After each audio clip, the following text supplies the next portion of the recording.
Greetings. Today I wanted to speak on Abdul Aziz Said, who was the head and the Sultan of the holy city of Mecca, whom Noble Drew Ali put in the Holy Quran. And as you see, Sultan Abdul Aziz Said, the descendant of Hagar, now the head of the holy city of Mecca. And then you see the seals. I want to speak about him and his brother, because there was a conflict between him and his brother, and as Noble Drew Ali said, the newspapers was put in avalanches of lies to make you have confusion. But right here is Abdul Aziz Said. This is Abdul Aziz Said's brother, and I found a little article that gives a rundown on the conflict between both of them. Because at first they was trying to say that Abdul Aziz was being westernized because they seen him riding a bicycle, right? And they was like, man, ain't no Sultan supposed to be riding on no bicycle.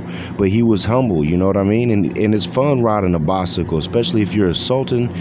So like his brother right here, he appealed to the different Moors because he was like, you know, we don't wish to amalgamate with European nations. However, when he got them all hyped up and they took over Abdul Aziz's seat, then he started selling out to the French and to different European nations himself. Hafid came to the throne of Morocco as the result of a successful revolt which he waged against his brother Abdul Aziz in 1907 and 08, appealing to his people as a leader of their anti-European sentiments. The nobility of Morocco are the powerful tribal leaders, still independent and only nominal supporters of the government, the chief seat of which is at Fez. The reigning princes have come from the Sharifian dynasty, which Noble Drew Ali is Sharif, being the most powerful leaders. And to this house, both Abdul Aziz and Mulai belonged.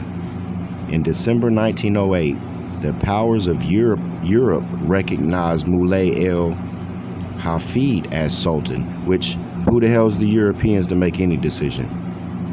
It means that they was overtaken.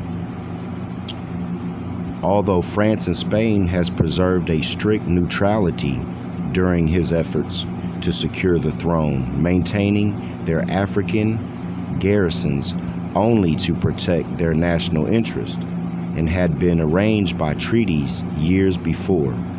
Upon being established on the throne, however, Mulai found it to his interest to have further European support. So there he goes, selling out to the Europeans and amalgamating, as Noble Drew Ali said not to. And despite his antagonistic attitude of earlier years, gladly welcomed the advance of French diplomacy and capital, because he was selling out.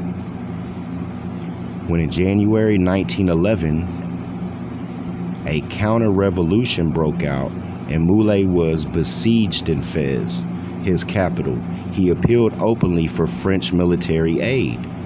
This was promptly forthcoming, and the French expedition came to his relief in May 1911, causing the revolutionists under their chieftains to retire. Mulai now signifies his desire of abdicating in favor of his younger brother Mulai Yusuf, filling his own position unattainable and the future precarious.